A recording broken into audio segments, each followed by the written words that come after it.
Hey, what's up, guys?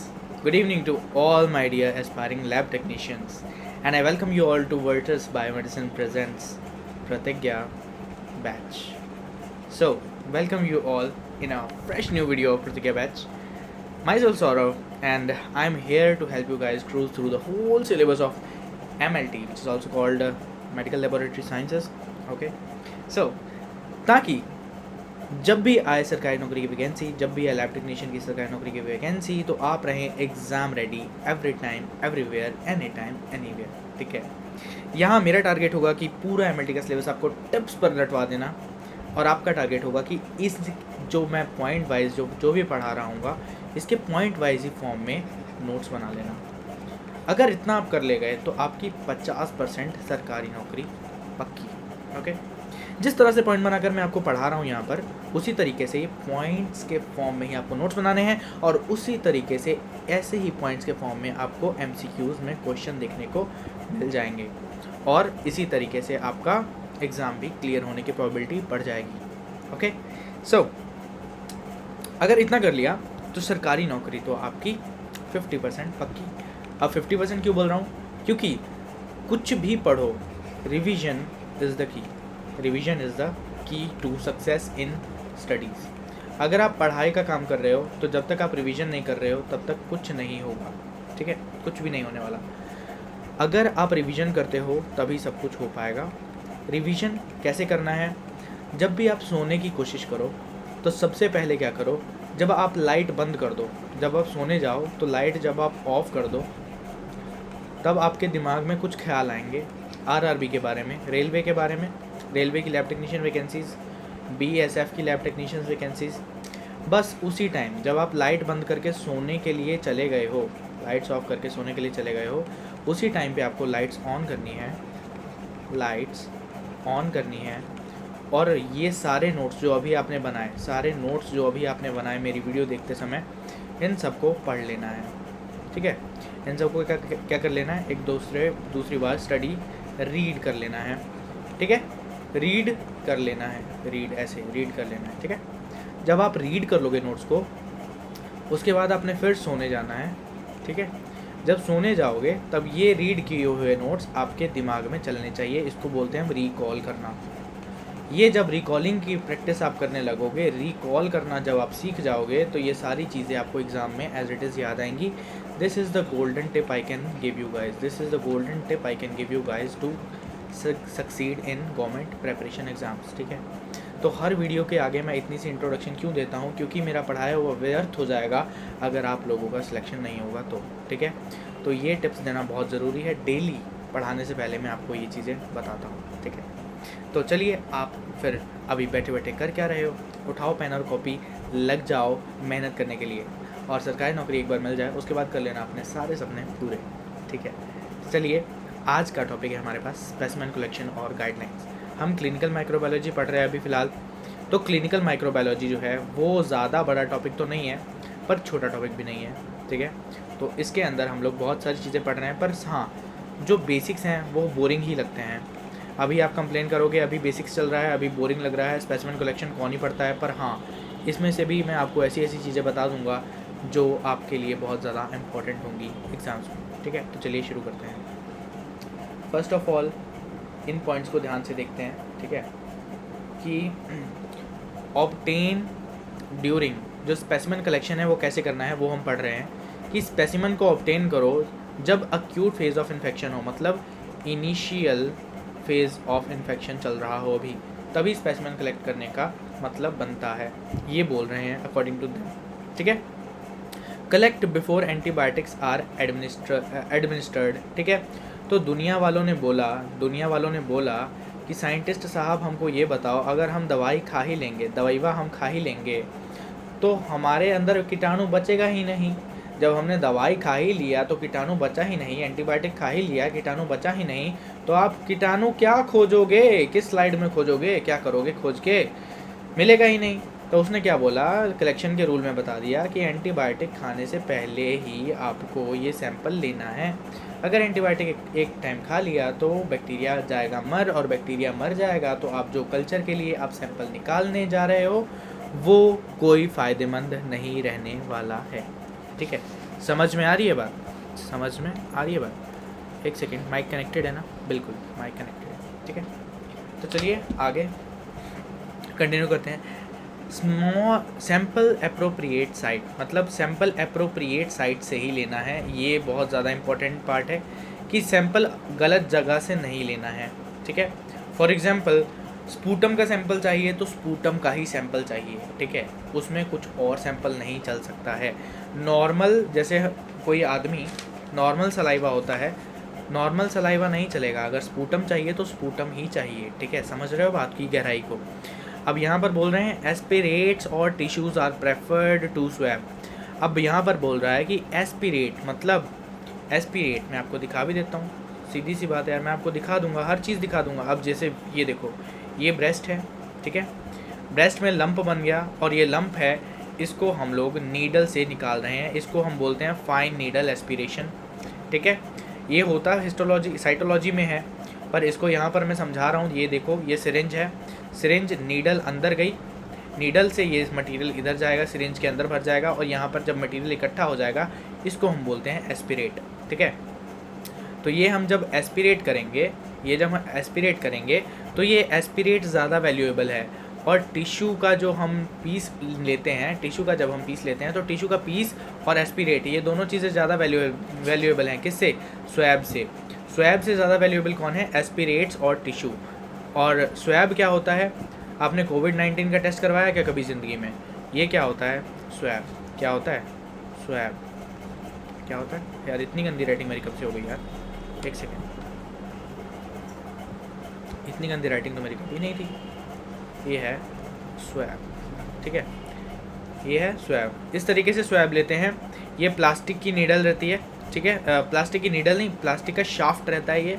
ये shaft plastic का है और यहाँ पर आपके स्पेशल मटेरियल्स होते हैं जो यहाँ पर कलेक्ट करते हैं सैंपल को, ठीक है। ये उस जगह पर टच करवा रहे हैं जहाँ पर सस्पेक्टेड माइक्रोब हो सकता है। यहाँ पर से माइक्रोब उठाएंगे और इसको जाकर हम लोग टेस्ट करेंगे। लेमैन की लैंग्वेज में समझा दिया, वो भी समझ जाएगा। और टिश्यू का जो पीस मैं बोल रहा था, टिश्यू का पीस, ये देखो, tissue is removed from the duodenum to make the culture for analysis. मतलब डिओडेनम क्या है? ये है हमारे पास, ये हमारे पास बॉडी है, ये देखो, और ये मैं आपको बता देता हूँ अच्छे से। ये हमारे पास, ये देखो, चेस्ट है, चेस्ट का एरिया है, चेस्ट के बीच में से ये क्या निकल रही है? ईसोफेगस। ईसोफेगस के बाद ये क्या है हमारे पास? ये है हमारे पास स्टमक, और स्टमक के बाद ये एरिया क्या होता है? ये एरिया होता है डिओडेनम। तो इस डिओडेनम में भाई साहब, डॉक्टर साहब ने क्या किया? यहाँ पर लगा दिया इंस्ट्रूमेंट। अब ये इंस्ट्रूमेंट क्या करेगा? यहाँ पर से टिश्यू का पीस उठाएगा, टिश्यू का पीस उठा के लेके जाके हम लोग टेस्ट करेंगे। तो ये टिश्यू का पीस ज़्यादा इंपॉर्टेंट है as compare to swab. Swab क्या, जो हम वहाँ पर देखे थे, जो कोरोना सैंपल्स में होता है वो होता है स्वैब, ठीक है। उससे ज़्यादा इंपॉर्टेंट क्या है? एस्पिरेट और टिश्यूज़, ठीक है। यूज़ स्वैब विद डेक्रन और पॉलिएस्टर टिप्स। मतलब ये क्या बोल रहा है? जो टिप्स हैं स्वैब की, जो टिप्स हैं, अब इसमें स्वैब क्या था? स्वैब ये था। अब स्वैब की टिप क्या है? स्वैब की टिप है ये वाली, ठीक है। ये जो स्वैब की टिप है, आपको यहाँ पर लग रहा होगा कि ये कॉटन होता है ना, ये कॉटन होता है, पर कॉटन नहीं होता, ये होता है, ये स्पेशल मटेरियल होता है। ये क्या होता है? डेक्रन, ठीक है। इन्होंने बोला है कि यूज़ करो डेक्रन को और पॉलीएस्टर को, टिप्स को, ठीक है।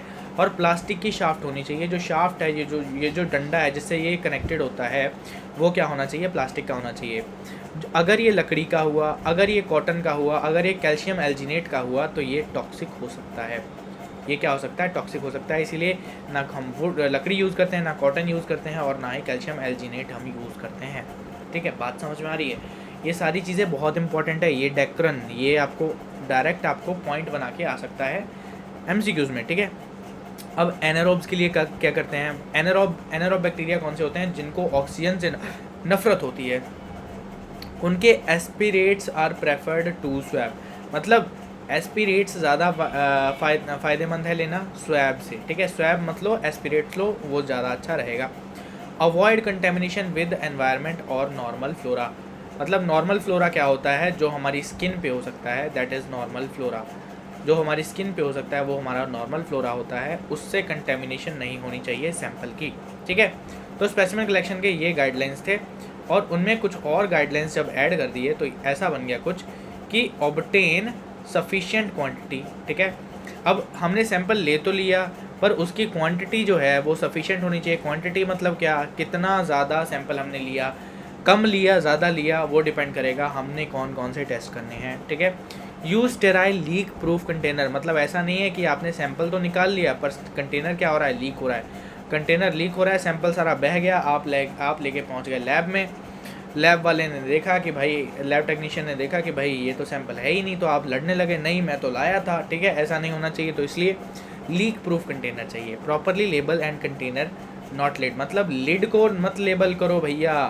हमारे तो सरकारी मेडिकल कॉलेज में लिड को भी लेबल कर देते हैं भैया। लिड मतलब क्या, उसका ढक्कन को लेबल करोगे तो क्या हो जाएगा, ढक्कन एक से उतार के दूसरे पे लगा सकते हैं ना भैया। अगर ढक्कन एक से उतार के दूसरे पे लगा दिया तो वहाँ पे लेबल का मतलब क्या रह गया।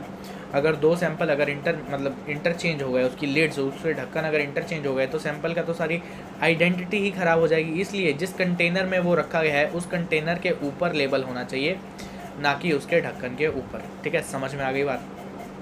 Transport in secondary container plastic bag marked with bio hazard symbol. अब बायो हजार्ड का सिंबल क्या होता है, ये होता है बायो हजार्ड का सिंबल। जिसमें ये ट्रांसपोर्ट हो रहा होता है, ये सैंपल जिसमें ट्रांसपोर्ट हो रहे होते हैं, उसके ऊपर बायो हजार्ड का सिंबल होना ज़रूरी है।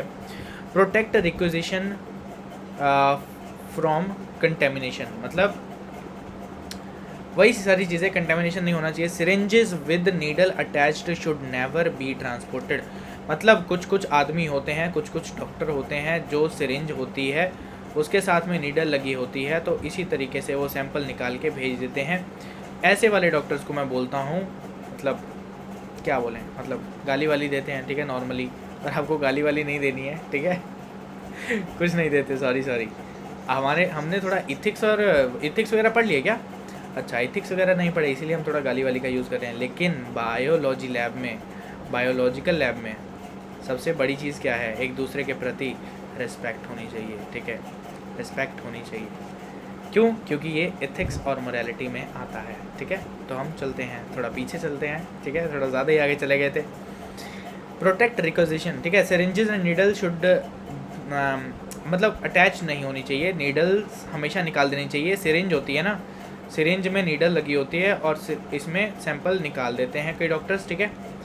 और यहाँ पर ये जो सिरिंज है इसको हटाते नहीं है, ठीक है, इसको हटा देना चाहिए। नॉर्मली क्या करना चाहिए, इसको हटा देना चाहिए। तो सिरिंज को क्या करना चाहिए, हटा देना चाहिए। जब सिरिंज हटा दी तो कुछ इस तरीके से दिखता है। ऐसे भी आप ट्रांसपोर्ट कर सकते हो, कोई दिक्कत वाली बात नहीं है, ऐसे ट्रांसपोर्ट करोगे। क्यों, यहाँ पर इसके छेद होता है, छेद से सारा ऑक्सीजन अंदर चला जा सकता है गलती से भी, तो हमारे पास यहाँ पर कोई चांस नहीं छोड़ना है कंटेमिनेशन का, इसलिए हम इसको डाल देते हैं डब्बे में, कंटेनर में, ठीक है। बात समझ में आ रही है क्या। Deliver to lab within 30 minutes of collection, मतलब कलेक्शन हुआ यहाँ पर आपने 30 मिनट के अंदर अंदर लैब में पहुँचा देना है सैंपल, नहीं तो दिक्कत हो सकती है, सैंपल ख़राब हो सकता है। For prolonged transit use special preservatives और होल्डिंग मीडिया। अब यहाँ पर क्या बोल रहे हैं, कई बार ऐसा हो सकता है कि लैब बहुत ज़्यादा दूर है। अगर लैब बहुत ज़्यादा दूर है तो उस केस में क्या करेंगे, जो सैंपल है इसको हम जिस डब्बे में डालेंगे उस डब्बे के अंदर क्या होता है, प्रिजर्वेटिव। उस डब्बे के अंदर क्या डाल देते हैं हम लोग, प्रिजर्वेटिव। क्या डाल देते हैं हम लोग, प्रिजर्वेटिव, ठीक है। प्रिजर्वेटिव जब डाल दिया तो वो प्रिजर्वेटिव क्या करता है, उस सैंपल को ख़राब नहीं होने देता, उस सैंपल में अनचाहे बैक्टीरिया की ग्रोथ नहीं होने देता। तो हमारे पास यहाँ पर वो सैंपल क्या होता है, प्रोटेक्टेड रहता है। जिस बैक्टीरिया को ढूंढने के लिए हम वो सैंपल लेके आए थे, वो बैक्टीरिया उसमें ज़िंदा रहता है।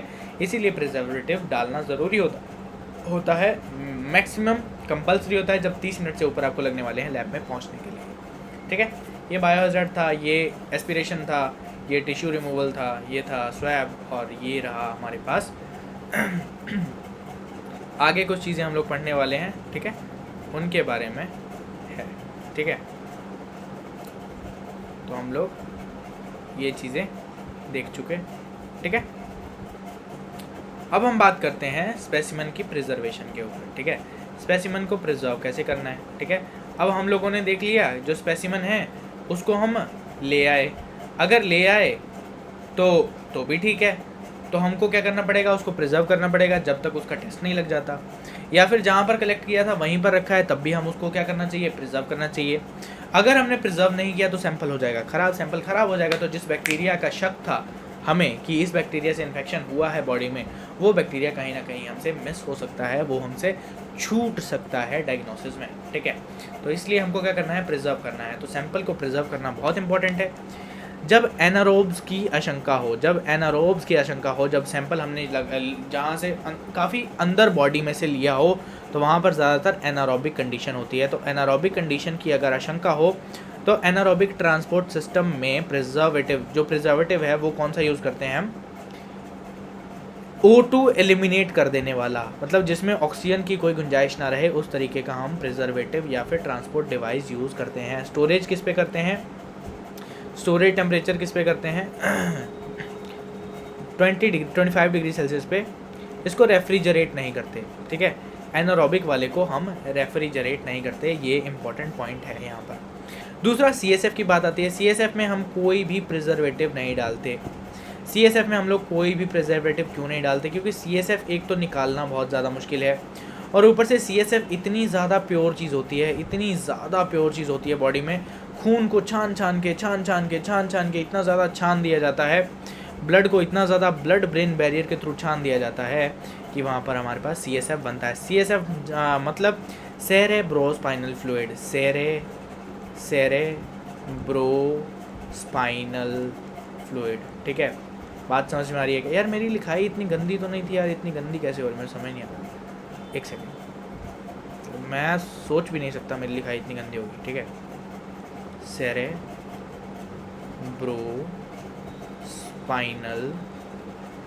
फ्लूइड, ठीक है, ये चीज़ें हैं कुछ, ठीक है। Cerebrospinal fluid 25 to 35 degree Celsius पे इसको स्टोर करना है। अगर ये जो स्टोरेज टेम्परेचर है, ये क्या क्यों दिखा रहे हैं, अगर आप प्रिजर्व करना भूल गए, प्रिजर्वेटिव डालना भूल गए, अनप्रिजर्व्ड रह गया, ये देखो नीचे लिखा भी हुआ है, अगर अनप्रिजर्व्ड रह गया सैंपल, प्रिजर्वेटिव आपके अगल बगल कहीं पे भी दिख नहीं रहा है आपको, तो आप क्या डाल दोगे, उसको फ्रिज में डाल दोगे। मैक्सिमम आप प्रिजर्व उसी तरीके से आप कर सकते हो। निजेरिया गोनोरिया की बात करते हैं। निजेरिया जो है हमारे पास, इसका स्पेशल केस चलता रहता है पूरी माइक्रोबायोलॉजी में। निजेरिया एक बहुत ही खास प्राणी है, ठीक है, इसका खास ख्याल रखा जाता है माइक्रोबायोलॉजी में, ठीक है। सबसे पहले इसकी बात करते हैं कि इसको रेफ्रिजरेट नहीं करना भैया, इसको रेफ्रिजरेट नहीं करना। अब इसके प्रिजर्वेटिव की बात करते हैं थोड़ी डीप में, ठीक है। अब यहाँ पर प्रिजर्वेटिव की बात करते हैं तो यहाँ पर आता है Emmys transport medium, Emmys transport medium with charcoal. क्या आता है, Emmys transport medium with charcoal, Emmys transport medium with charcoal. अरे यार, मतलब जो मन चाहता है ना वैसी वाली लाइन नहीं बनती यार। एक सेकेंड, अभी बनाते हैं वैसी वाली लाइन। हाँ, बस ऐसी लाइन चाह रहा था मैं। लाइन मारना ही तो नहीं आया ज़िंदगी में यार, और सब कुछ आ गया मेरे को। लाइन मारना आता तो यार क्या बात थी, ज़िंदगी सेट हो जाती मेरी, है ना। लाइन मारना नहीं आया बस। तो Emmys transport medium with charcoal, ठीक है। और दूसरा हमारे पास क्या है, ट्रांसग्रो। इसका कोई इतना खास इंपॉर्टेंट रोल नहीं है। ये जो जेम्बेक प्लेट है ये बहुत ज़्यादा इंपॉर्टेंट है, ठीक है।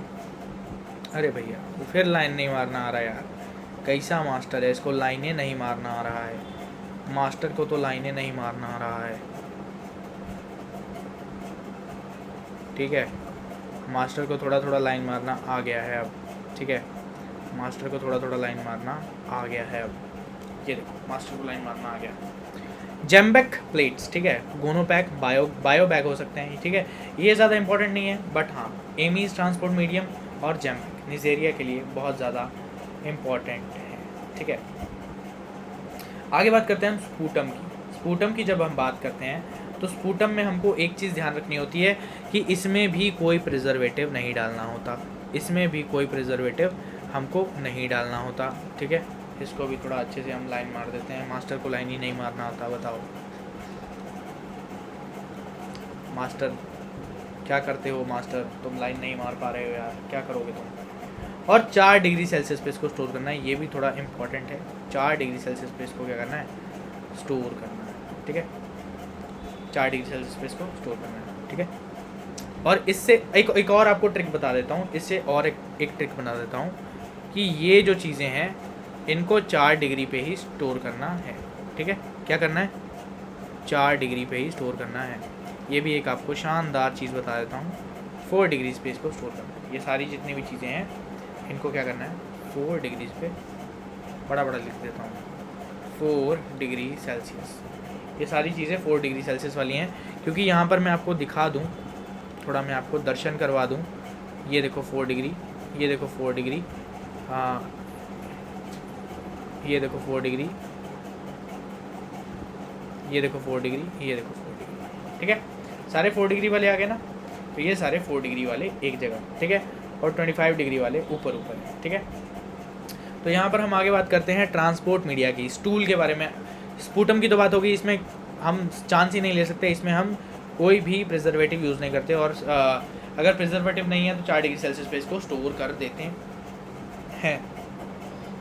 स्टूल की बात करते हैं। स्टूल के लिए कैरी ब्लेयर मीडियम, अरे भैया इसको कैसे बोल सकते हैं, carry Blair medium, transport medium, ठीक है। ट्रांसपोर्ट मीडिया इसके लिए कौन सा है, carry Blair transport media, carry Blair transport media, इसको याद रखना है भैया, इसको याद रखना यार, क्या यार, थोड़ा थोड़ा हाँ, थोड़ा चमकदार हो ना, कैरी ब्लेयर ट्रांसपोर्ट मीडिया, ठीक है। और specimen medium if can't be cultured, मतलब 2 घंटे के अंदर अंदर, अगर 2 घंटे के अंदर अंदर इसको कल्चर नहीं कर पा रहे आप, अगर स्टूल को आप 2 घंटे के अंदर अंदर कल्चर नहीं कर पा रहे तो आपको कैरी ब्लेयर ट्रांसपोर्ट मीडियम की ज़रूरत पड़ जाएगी। और ऐसे सारे जितने भी ट्रांसपोर्ट मीडियम है मैंने यहाँ पर आपको बता रखे हैं, ठीक है। ये एमीज चारकोल था, ये किसके लिए था, निजेरिया के लिए। ये कैरी ब्लेयर है, ये किसके लिए है, स्टूल के लिए, ठीक है। बात समझ में आ रही है, बात समझ में आ रही है, ठीक है। और ये क्या था, जेम्बेक प्लेट मेथड था। जेम्बेक किसके लिए था, ये था आपका निजेरिया गोनोरिया के लिए। निजेरिया कहाँ पर हो सकता है, वहाँ से हम स्पेसिमेन ले सकते हैं, जेनाइटल साइट्स पे हो सकता है, ठीक है। अलग अलग चीज़ें अलग अलग, ठीक है। ओरल फेरेंजियल, आई पे हो सकता है, ब्लड इस पे हो सकता है, ठीक है। तो ये जेम्बेक प्लेट है, जेम्बेक प्लेट मेथड है, ये भी इम्पोर्टेंट है, ठीक है।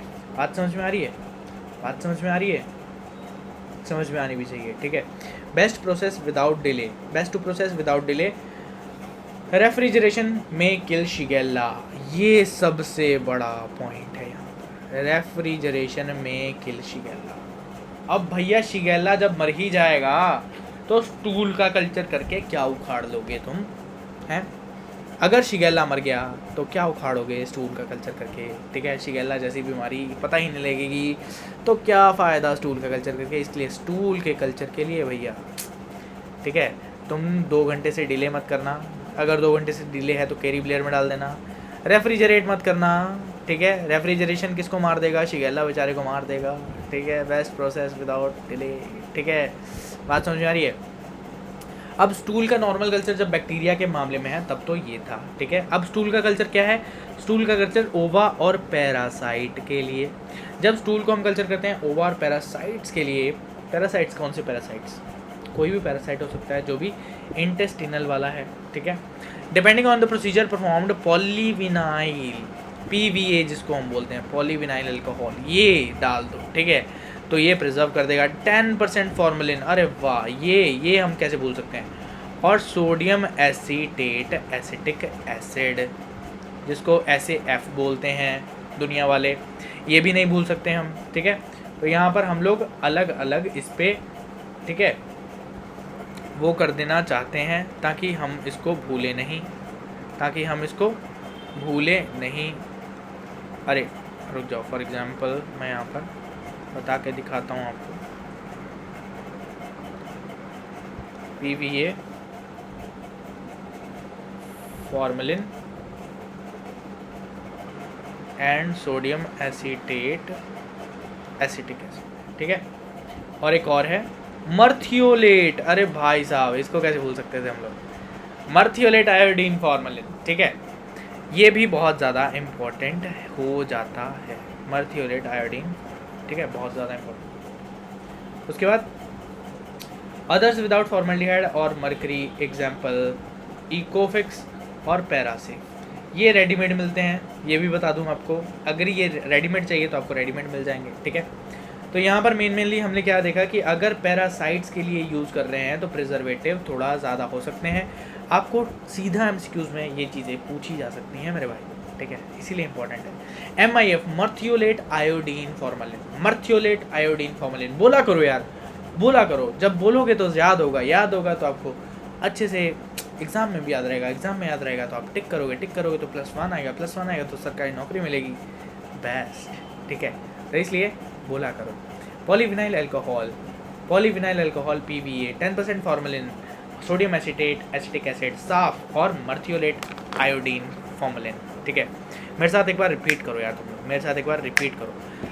जो स्टूल है, ठीक है, अगर स्टूल आप नॉर्मल कल्चर के लिए देख रहे हो तो उसको क्या करना है, उसको 2 घंटे से ज़्यादा डिले नहीं करना है। 2 घंटे से ज़्यादा डिले होगा तो केरी ब्लेयर डाल देना है, केरी ब्लेयर डाल देना है, ठीक है। अगर केरी ब्लेयर नहीं मिले तो 4 डिग्री सेल्सियस पर रेफ्रिजरेट कर देना है। पर 4 डिग्री सेल्सियस पर रेफ्रिजरेट करने का कोई फ़ायदा भी नहीं है, क्यों? क्योंकि शिगेल्ला मर जाएगा, ठीक है। और स्टूल पैरासाइट्स के लिए जब भी हम करते हैं तो यहाँ पर पॉलीविनाइल अल्कोहल PVA डाल देना है और 10% formalin, sodium acetate, acetic acid जिसको साफ बोलते हैं वो डाल सकते हैं, और उसके बाद मर्थियोलेट आयोडीन फॉर्मेलिन डाल सकते हैं, MIF। इकोफिक्स और पैरासेफ आपको बाजार में मिल जाएंगे। Can hold formed specimen at 4 degree Celsius, soft और liquid specimen should be examined immediately और प्रिजर्व्ड, ठीक है। बात समझ में आ रही है यहाँ पर कितनी इंपॉर्टेंट बातें चल रही हैं यार, ठीक है। तो यहाँ से आपको डायरेक्ट क्वेश्चंस मिल सकते हैं। यूरिन की बात करें तो transport tubes with boric acid, glycerol if specimen can't be processed, ठीक है। यूरिन के केस में बहुत ज़्यादा इंपॉर्टेंट है। यूरिन के जब दुनिया में यूरिन का नाम आएगा तो यूरिन ट्रांसपोर्ट में बोरिक एसिड को याद किया जाएगा। जब दुनिया में यूरिन का नाम आएगा तो यूरिन के ट्रांसपोर्ट के लिए बोरिक एसिड को याद किया जाएगा। फिर से रिपीट करो, जब दुनिया में यूरिन का नाम आएगा, यूरिन को ट्रांसपोर्ट करने के लिए बोरिक एसिड को याद किया जाएगा, ठीक है।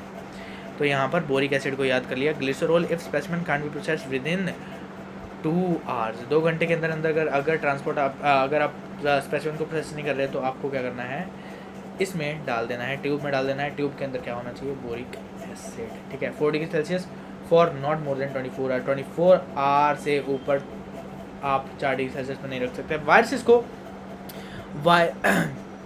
वायरल ट्रांसपोर्ट मीडियम, ठीक है। अब वायरल ट्रांसपोर्ट मीडियम बहुत सारे लोग ना, जैसे हमारे मैम होते थे, मनदीप मैम, रिस्पेक्टेड मनदीप, ठीक है। तो वो MD कर रहे हो, MD शान, हाँ, नहीं तो SR थे, नहीं तो JR, मेरे को अच्छे से याद नहीं है, हाँ, लेकिन बहुत अच्छे मैम हैं वो, अभी भी हमारे कॉलेज में है। तो वहाँ पर ना वो जब भी पढ़ाते थे तो ये सबसे ज़्यादा इंटरेस्टिंग क्वेश्चन उनका यही रहता था कि वायरल ट्रांसपोर्ट मीडियम बता दो, ठीक है। तो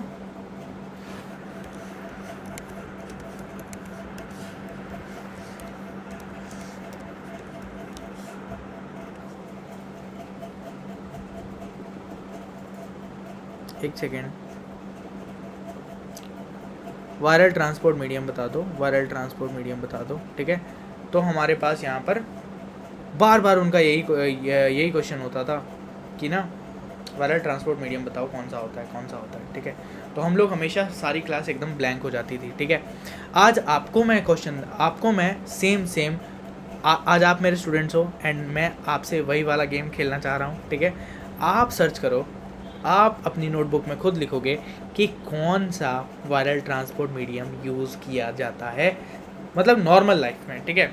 वैसे हमेशा जब भी मैम से आंसर पूछने की कोशिश करते थे तो मैडम बोलते थे कि बेटा मतलब यहाँ पर आसपास में ना नहीं होता प्रोसेसिंग, चंडीगढ़ में होता है, ठीक है। वायरल जो भी होता है ना, जो भी वायरस का कल्चर वगैरह होता है, ये होता है चंडीगढ़ में। वायरस का कल्चर कोई छोटी आम बात तो है नहीं, चंडीगढ़ में, दिल्ली में, बड़े बड़े सिटीज़ में होता है, और छोटी छोटी सिटीज़ में इसकी फैसिलिटी अवेलेबल भी नहीं होती है वायरस को कल्चर करने की, ठीक है। वायरस को डिटेक्शन की हो सकती है फैसिलिटी हो, बट कल्चर की फैसिलिटी बड़े बड़े शहरों में होती है। तो मैम बोलते थे वैसे तो कोई नीड नहीं है आपको जानने के लिए, लेकिन आपने जानना है तो ये रहा इसका नाम, और आप मेरे को बताओगे कमेंट सेक्शन में, ये आपका काम है, ठीक है। आपने अभी तक वीडियो देखी है तो कमेंट सेक्शन में ज़रूर बताना कि ट्रांसपोर्ट मीडियम कौन सा है, ठीक है।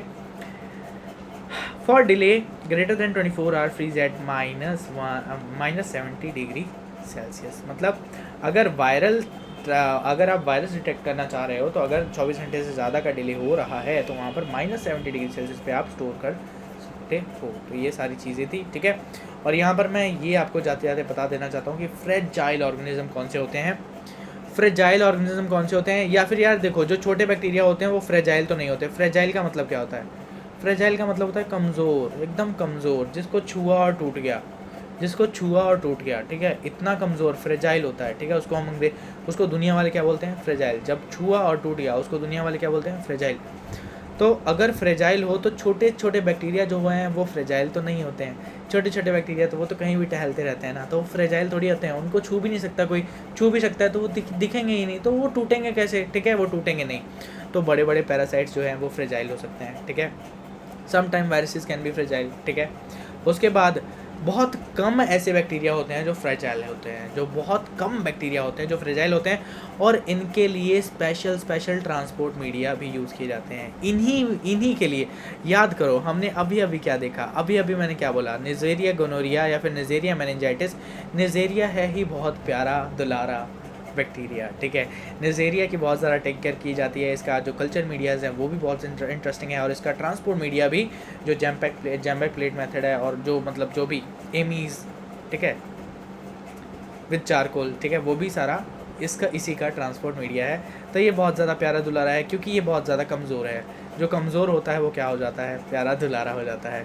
कमज़ोर छोटे छोटे बच्चे होते हैं, मासूम बच्चे होते हैं, तो वो क्या हो जाते हैं? प्यारे दुलारे हो जाते हैं। तो निजेरिया की बात की थी हमने आज ही इस वीडियो में। हीमोफिलस इन्फ्लुएंजा भी उसी कैटेगरी का है, क्लैमाइडिया भी उसी कैटेगरी का है। जो एनारोब बैक्टीरिया होते हैं वो मेनली इसी कैटेगरी के होते हैं। तो ये 3 याद रखेंगे, साल्मोनेला, शिगेला और स्ट्रेप्टोकोकाई, ठीक है। ये साथ में तीनों याद रखेंगे, साल्मोनेला, शिगेला एंड स्ट्रेप्टोकोकाई।